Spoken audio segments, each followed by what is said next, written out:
Hello everyone, and it's about time we looked at the last two conferences of Desert Fox DLC for Unity of Command 2, and it's time for me to share my impressions of this whole thing, given that I've completed roughly 1.5 times by this point. But yes, my patented doodle guides TM. Today we'll cover Conference 5 and 6, all 9 missions that you see in all the 3 branches of this campaign. And as you can see, there's plenty of red and not very much green on my chart. And this kind of leads me to the overall impressions of the DLC, because it does a really good job ramping up the difficulty. This is particularly visible in the ahistoric branch, where the beginning is super easy and then you're being stretched further and thinner until you have to take over the entirety of Iraq with 2.5 soldiers or something. But a similar situation in their own way is also visible in the other 2 branches. So Desert Fox is pretty good at sucking you in and not discouraging you with a particularly annoying or difficult first mission. Speaking of the variety of the missions in these 3 branches, I'm really happy to note the diversity of the missions, not just in terms of the environments. Obviously, there is the Iraq, there's North Africa, there's the Levantine coast, there's East Africa, but more importantly, in terms of the mechanics and the skills that you need to put into these missions as a commander. You have these textbook blitzkrieg scenarios like Suez, Lichtschalter, or Kasserine Pass. You have these really punishing defensive and retreat missions like Retreat from Tobruk and Disaster at Alamein, and parts of Wüstensturm. You have all these crazy supply manipulation missions that kind of remind you of Caucasus in Stalingrad, except that this time Italians is all you have in Sudan, Gondar, and Emergenza A. We have more evenly matched meeting engagements / offensives like the first Alamein and Gazala. And finally, we have a few landings in Cicero, Hercules 1 and 2, and I think Hercules 2 is probably the weakest point of Desert Fox. Don't get me wrong, it's a pretty good scenario, but in it you just take the second half of the same island as in Hercules 1, and nothing particular happens, there's no drama, and you certainly do expect something, especially in an alternative history scenario. But that's just one little blemish on an otherwise really good DLC with very well-tempered difficulty, with virtually no forgettable scenarios or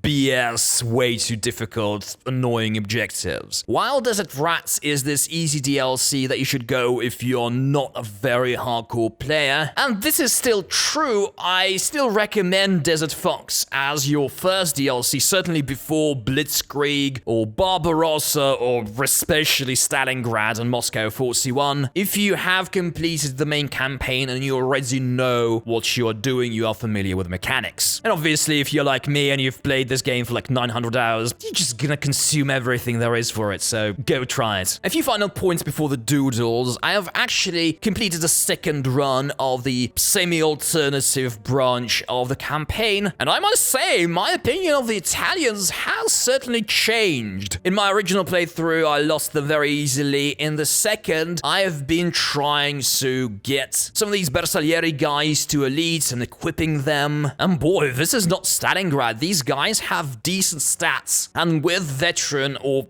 very possible elite status, they can comfortably outperform many German units. So definitely don't view especially these Bersaglieri and tank units as just cannon fodder. Also in Gazala, which this time around I completed on my first try, I recommend using one flying artillery in El Adem in order to quickly cut through it and take that empty hex east of Tobruk and then rather easily take Tobruk. I found that you kind of need pretty well preserved and strong tank units. So here's another piece of advice for you. Try to take good care of your tanks because you don't have many of these units and you want them elite and well equipped. Another mission I'd like to mention is Alamein. So you probably remember that my strategy there was taking their railway hex between Alamein and El Haman by the end of turn 2. And I've actually managed to be even more destructive by taking that fort on the railway between Alamein and Alamein by the end of turn 2. The AI can actually leave it open. So this is a bit of a lesson for you to be flexible and try to look for weird openings and opportunities that may not fit what you're initially intending to do. And finally, I found that 2 of the final missions in this DLC, specifically Kasserine Pass and Tripolitania, benefit a lot from the player having a precision bombing card at the beginning of these missions. You actually get one at Gazala at least, so it might be a good idea to hold on to it if you'd like to make your life easier in those missions. And now, on to the doodles.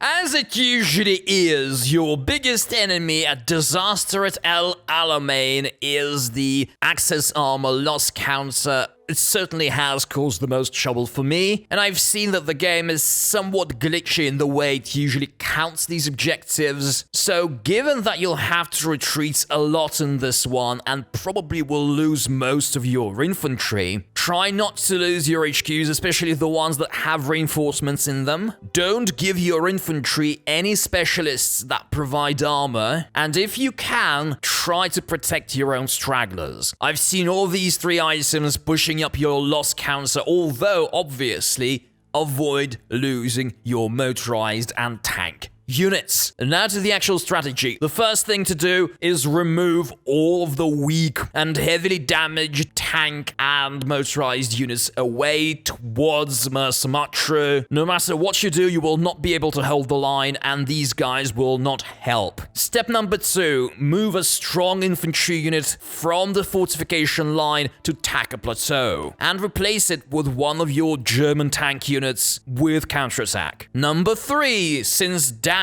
is very likely to be much more developed than your Italian HQs, move your Italian-controlled motorized units from Sidi Abdelrahman to the empty hexes behind Devil's Gardens. Fill those fortification hexes with DAC control units and give them rear guard. Number 4, filling those empty hexes around Sidi Abdelrahman and especially behind Devil's Gardens is vital because this will discourage the AI from pushing towards the road that feeds your supply hub and your supply hub itself. Number 5, as the mission progresses, try to gradually move that supply hub from where it is originally to behind Al-Dabah. So these are your preparations. At the beginning of the second turn, the British will almost certainly push somewhere in the north around Sidi Abdelrahman and Devil's Gardens 1. If they take and destroy any fortifications next to Sidi Abdelrahman, retake those hexes, give those units rear guard, and try to survive turn 3, which is essentially the general goal for the mission. The AI usually fails taking Devil's Gardens 1 and 2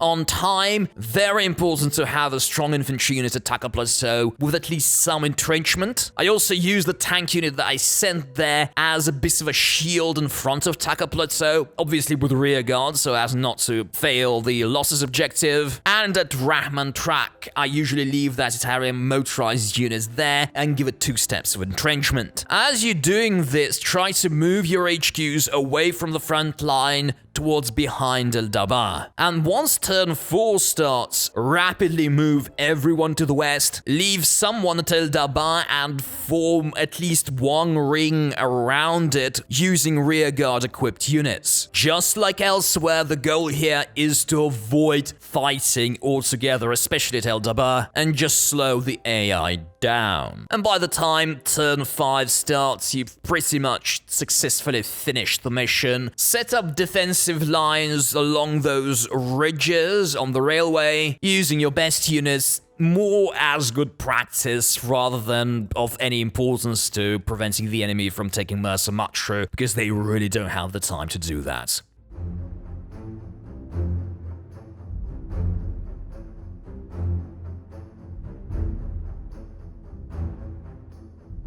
If if you find Rush for Tunisia a little familiar, it is for a reason. In it, you essentially play as the opposite side of the last mission in the tutorial campaign. And just like that tutorial campaign mission, it is a little tricky, but ultimately not too difficult. So the first thing you do is take Emergenza A and Pont du Fars, and this is pretty much the main location where you will break through in this one. Push your tank and the paratroopers across the bridge and past that infantry unit sitting on the supply hub. Just block the railway and cross that railway bridge. This will block the supply to Babić, which will probably fall rather quickly. In the north, try to be relatively active with the paratroopers you've got at Mata and Bizerte. Once you kill that weak motorized unit, try to push one of your paratroopers towards Tabarka. The AI occasionally fails to set up a proper defensive line in that area, and you can actually take Tabarka empty. If you do break through, take Tabarka and then push south. If you don't, help out at Babić and then join the push from the east. In the middle of all of this, the AI will get a couple of relatively strong tank units, and the British one will try to push towards Massa, so one of your tasks is to trap it. In that area, use your weaker but fast Italian reinforcements to do that, as you push the rest of your troops north and south of the river towards Sucalarba. Killing the second tank unit that generally tries to protect Sucalarba is a relatively difficult task, so try to avoid it and just rush Sucalarba. Generally it should work, although it might mean taking a few losses.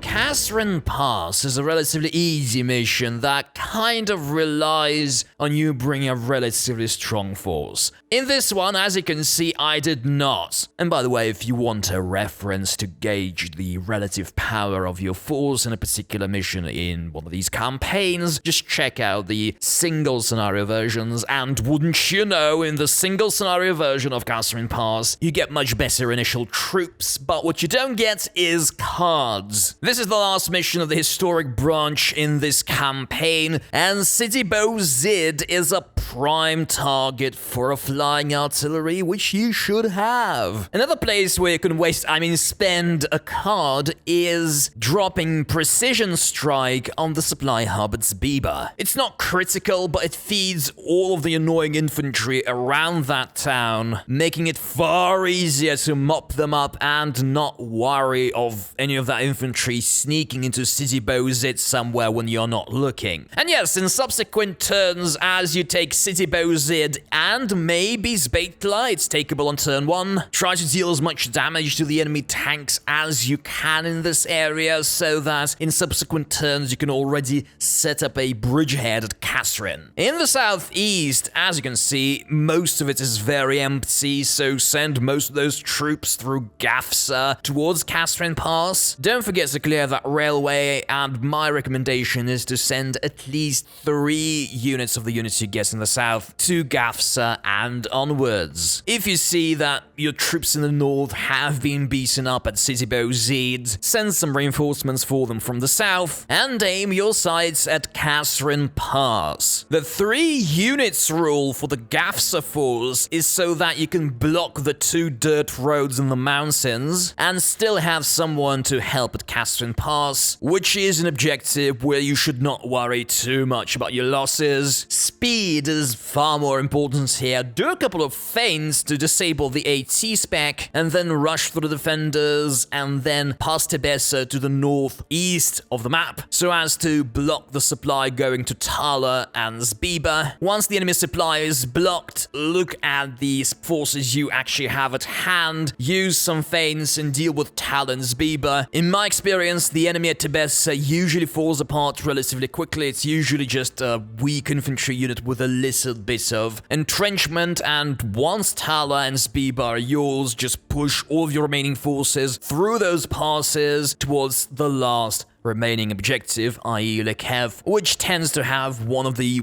weaker remaining tank units in it, which will fall apart really quickly.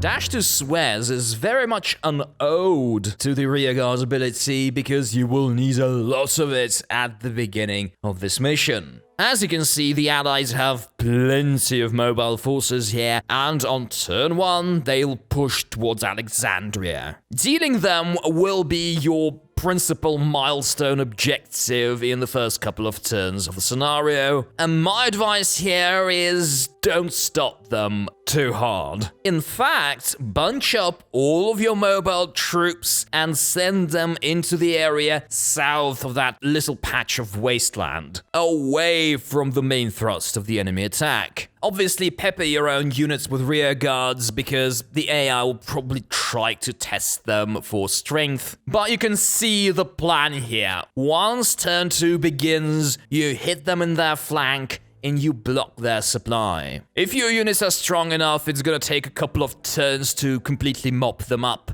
You might take some loss, especially your Italian units, but as you already know, Italian Unit Dead is the secret second name for this DLC. So certainly expect those losses, and speaking of losses, let's talk about Alexandria. As you may have guessed, the German paratrooper unit is going to play a decisive role here, so push it forward and make sure that it touches a hex next to Alexandria by the end of turn 1. Kick out those Greeks and push as much infantry into that whole area as possible. Start clearing out the railway. I also recommend using your precision strikes to blow one of the bridges between Damanhur and Tanta, and maybe sending one of your Italian motorized divisions to hold the other bridge. This will prevent the British from bringing any reinforcements from the east, and this area is vital not only because of Alexandria, but also, and more importantly, because of the railway connection to it. A critical goal here is to clear it as quickly as possible, so that once the enemy tank offensive is destroyed, your own mobile forces and your HQs can push forward to do all the other tasks. And speaking of those, proceed to taking Fayoum and Cairo. Fayoum is obviously very dependent on the supply from Beni Suef, you can block it, and Cairo might need a few feint attacks to fall. And as you take apart Cairo, set up bridges northwest of it. The game warns you about getting the bridge building ability for your DAC HQ, and this is the reason. So get that bridge, flood your units in. It's a good idea to set up a supply hub right at the mouth of that bridge, and then move as many troops as you can bring towards Ismailia. The supply situation here might get a little wonky, so if you have forces to clear the railway between Tanta and Damanhur, do it, but it should not be your main focus. It's also a good idea to set up a pontoon bridge between Cairo and Ismailia for much easier access to Suez itself, which is definitely going to be the most difficult objective here, which is also very much worth saving a flying artillery for. In the northeast, once you reach Ismailia, move past it, take secure crossing. This will block the supply going to Port Said, so you're gonna pretty much gonna take it empty eventually. And while you're waiting, just do a few attacks to crush Ismailia as well.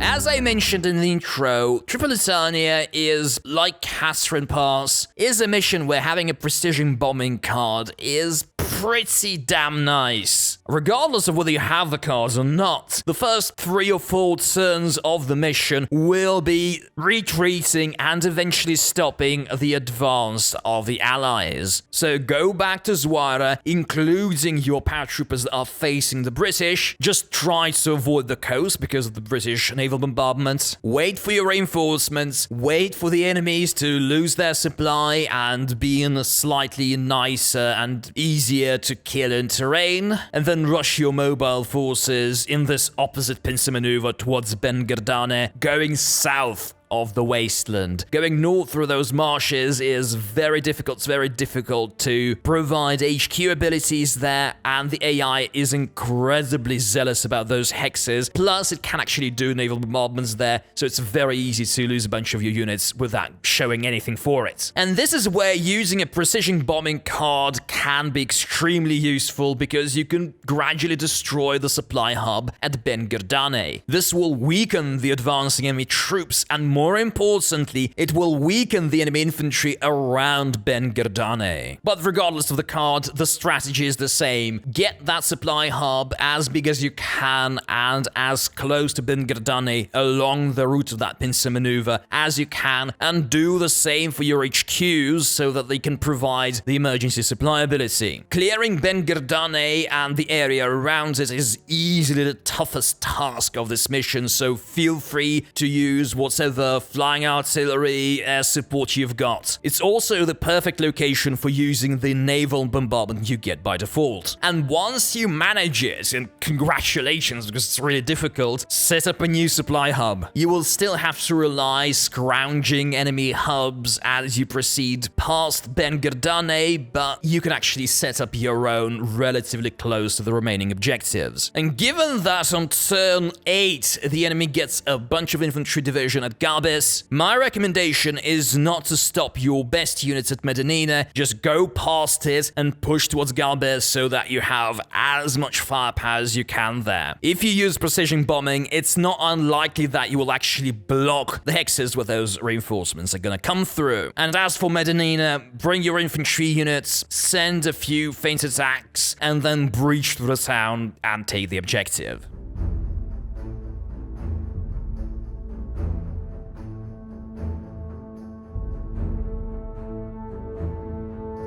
The briefing of Emergenza A kind of implies that this whole enterprise is almost a disaster, and you kind of will have to take all these crazy objectives you don't really have the forces for. And indeed, it is the kind of mission where you will have to rush one turn ahead of catastrophe. Let's start with the simplest bit, the infantry in the west. First and foremost, connect the two groups of infantry units and consolidate your supply hub there. Then push through Bure towards Debra Marcos, take the town, and move the HQ and the supply hub closer to Addis Ababa. It is very likely that the Italian infantry arriving towards Addis Ababa from the northwest through the mountains will be the guys who take the city. So advance as quick as you can, but make sure that these guys are not completely dead by the time they reach Addis Ababa. Next up, let's look at all of these troops next to Asmara and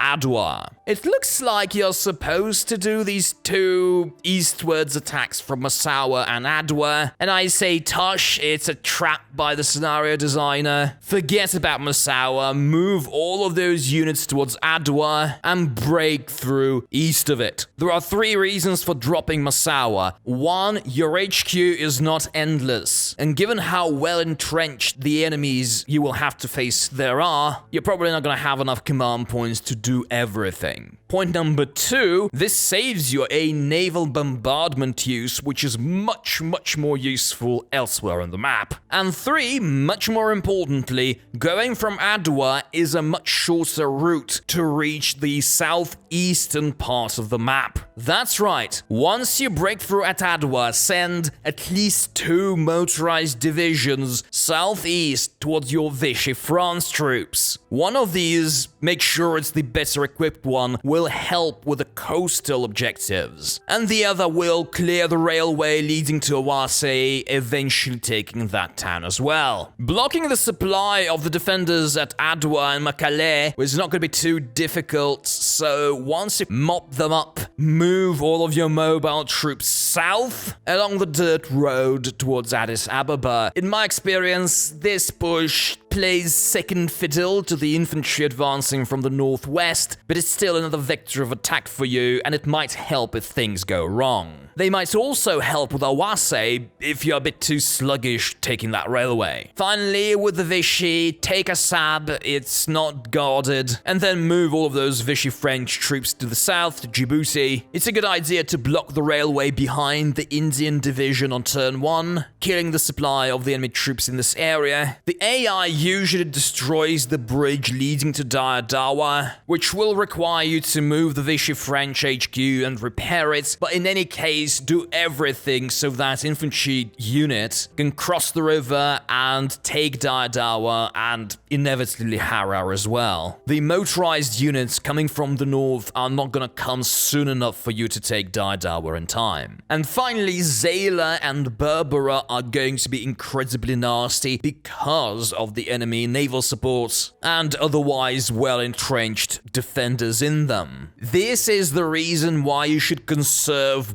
both the uses of your naval bombardment. It is for these guys, but keep in mind that both of these objectives are ports for the enemy. So if you're attacking them, you need a well-prepared attack that includes naval suppression and 3 units attacking it. Use one of the stronger motorized Italian units. That French unit with the special forces step will negate enemy entrenchment. So prepare your attacks on both of these objectives well so that you can take each of them in one turn.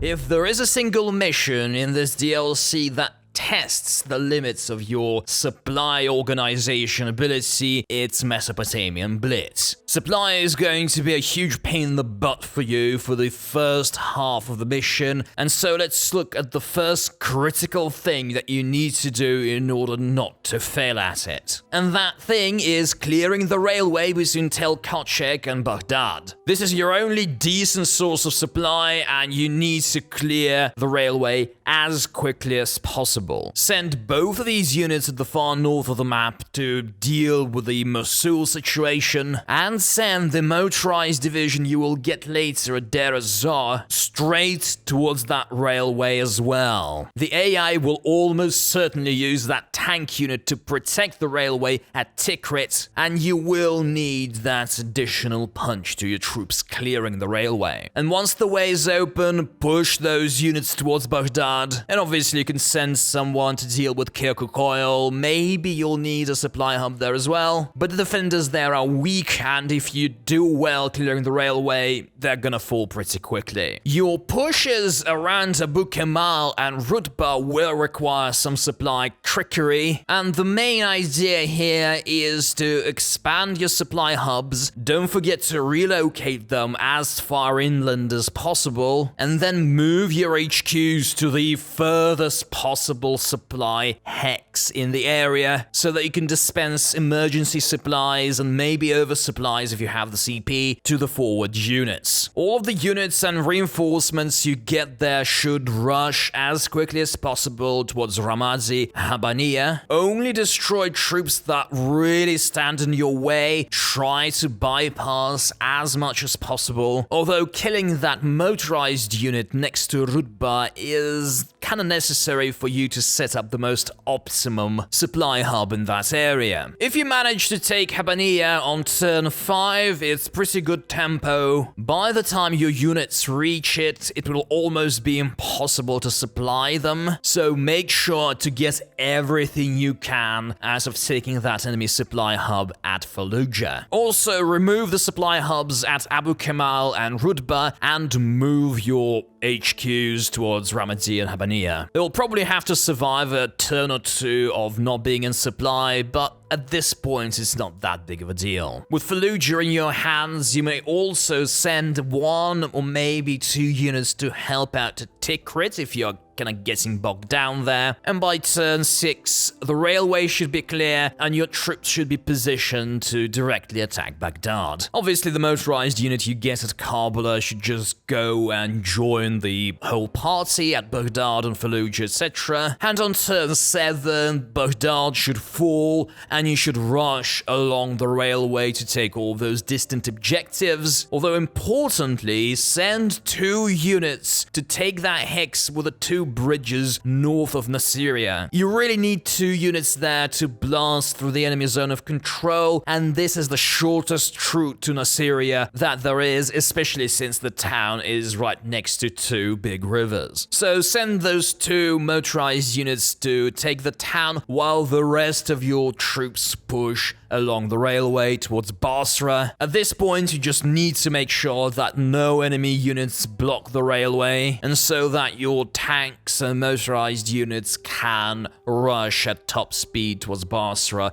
because the defenders in it are not going to be too powerful. Also, as a final note, you get an airborne unit card at Habaniya, and I found that you can comfortably use it, say, taking Assyria if you get bogged down, because the card is not strictly necessary in the following missions in this branch.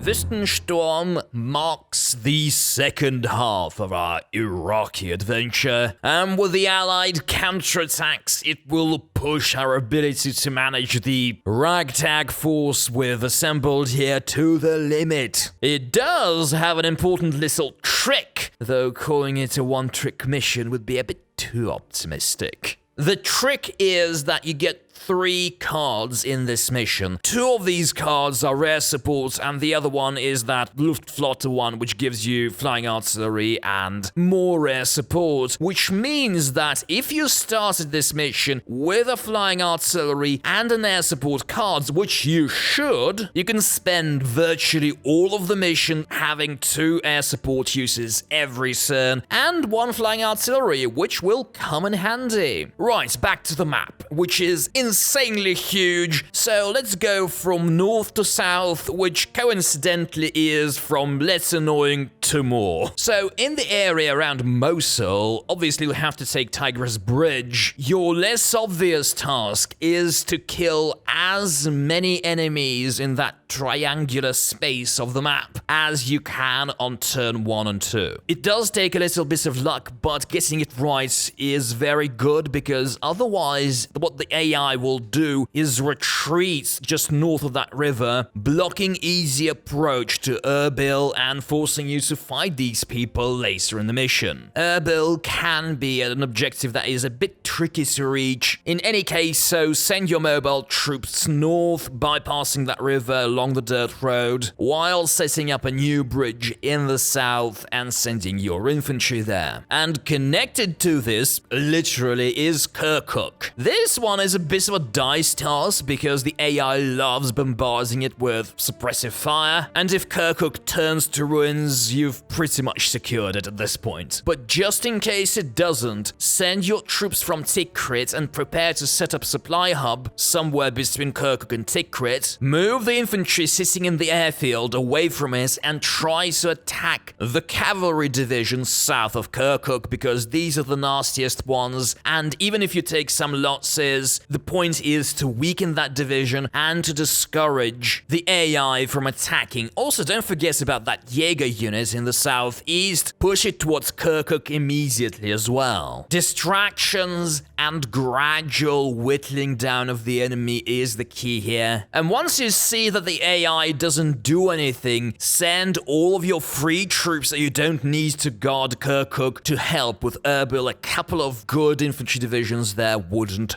hurt at all. Now on to the Fallujah and Baghdad area. If you are like me and you start this mission with incredibly beat up Italian troops, Fallujah is a perfect location to use your flying artillery in. Push the Italian units northwest of Baghdad along the railway and occupy the hexes across the river from Fallujah. On turn 2, you'll cross the river with 2 units, and on turn 3, you'll use flying artillery in Fallujah and destroy the defenders in it. I also recommend you to remove that Habania supply hub and moving that infantry division somewhere else like Kabul Bridge, because you really don't need to defend in that part of the front. And you do need those trucks elsewhere. But now, let's look at Kabul Bridge. Given that you get 1 precision strike by default in this mission, I bet you immediately figured this one out. Move that Italian infantry southeast of Kut, closer to that town and its bridge, so that your precision bombing can actually destroy it. This will block the supply for the entire American tank advance, and the AI just doesn't repair that bridge. Which means that essentially you need to survive 1 turn of that offensive. The Americans will almost certainly block the railway on turn 1, so your objective is to prevent them from taking more than 1 hex, so that you can actually easily destroy any blockage and already start mopping them up on turn 3. I generally leave a unit inside Kabul Bridge, obviously, in Al-Hila and at the bridge next to it, and in Al-Diwania. So with the enemy supply cut, if you can push the tanks away from the railway on turn 2, you're pretty much done with this part of the map. So let's look south, which is where the balance of forces between you and the enemy is much less favorable. And what you should do here on turn 1 is block the railway bridge leading to Basra, not send anyone to Nasriya, you're not gonna see any enemy counterattacks there, and assault the enemy infantry line southwest of Basra. Try to deal as much damage as you comfortably can without predicted losses. And then obviously flood these guys with rearguard and maybe counterattack tokens, because the British will counterattack. As you can see, they have decent tank units. So for the next couple of turns, your goal will be to whittle down the power of the British units. And as you do it, the front line is very unlikely to be particularly consistent. So find a hole and send one of your motorized divisions into it towards the railway south of Basra. That's right, these guys are gonna go and take Kuwait. Don't wait for the British to be defeated. Just sneak that unit in, make sure it's 5 or 6 steps strong so that it can survive the enemy naval bombardments, which the British have, on the coast. And once you reach Kuwait, kill the guys in it. This is the place for you to use the airdrop supply theater asset. And the reality is that you can do this special operation very early and actually send that unit back to help taking Basra. Finally, once you deal with the enemy tanks and most of their infantry, do the pincer maneuver towards their supply hub and Basra. Do everything to hold 1 or 2 hexes next to Basra by the beginning of turn 6. And if you manage all of that, taking Basra is unlikely to be a difficult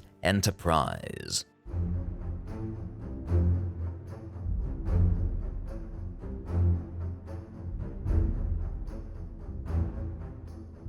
The briefing for Lichtschalter suggests that the Americans aren't particularly great fighters, and you should take this bit of advice to heart, because this is a glorious blitzkrieg scenario, and you will upend the enemy front line between Kasserine and Makta. This means that in the north, next to Tunis and Bizerte, you should maintain a slightly aggressive but largely defensive stance. The British will try to attack you and send those tank units, etc. So it may be a good idea to send 1 or 2 units from your reinforcements to secure that area. And maybe if you see an opening, push west towards Bonnet. But your main thrust will be through Sidi Bou Zid, and this is where most of your reinforcements should go to. Don't bother with any of these areas around El Getar, etc. Send all the troops you've got in the area through Sidi Bou Zid, directed at Makta, and and more importantly, at the railway between Likev and Makta. It feeds a significant chunk of the enemy front line, and disabling it is going to be the start of the fall for the Allies here. Take Makta once you have enough forces in the area to do so, probably turn 3 or maybe 4, and try to take the hex immediately east of Kasserine as soon as possible to, again, once you have enough forces, take Kasserine as well. It shouldn't be too difficult of an objective. In any case, by the time you take this objective, your Italian HQ and the Konrad Group HQ should be somewhere west of Makta to provide emergency supply and all the other abilities to your forward troops. Also, don't forget to relocate your supply hub into that area as well. And your next thrust should be towards Tebessa and towards taking the hexes around Sukaras. You get a paratrooper card at Makta, and I drop those guys at Ein Beda to block the last railway line feeding Tebessa to make taking that objective even easier. That landing location is also nice because it allows your paratroopers to help out at Sukaras. And at this point, you should generally split your forces in two, with a bigger force perhaps trying to take Tebessa and clearing the hexes between Tebessa and Kasserine so that you have a railway connection to your forward troops. Meanwhile, the Sukaras group should take the hex east of the town, blocking the railway to the rest of the enemy defenders. At this point, you'll probably be rather comfortable attacking from Bizerte. And once Sukaras is yours, send a couple of strong units to take Bonnet and immediately dispatch a couple of units at full speed to the west to take Constantine and eventually Algiers. The latter will have defenders, as you can see, but it's nothing a strong tank division can't handle.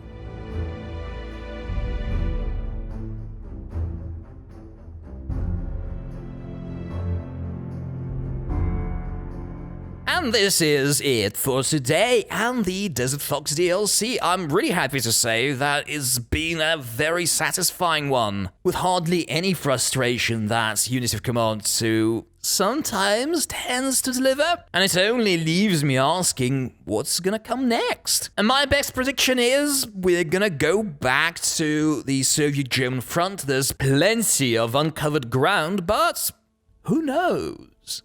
Cheers.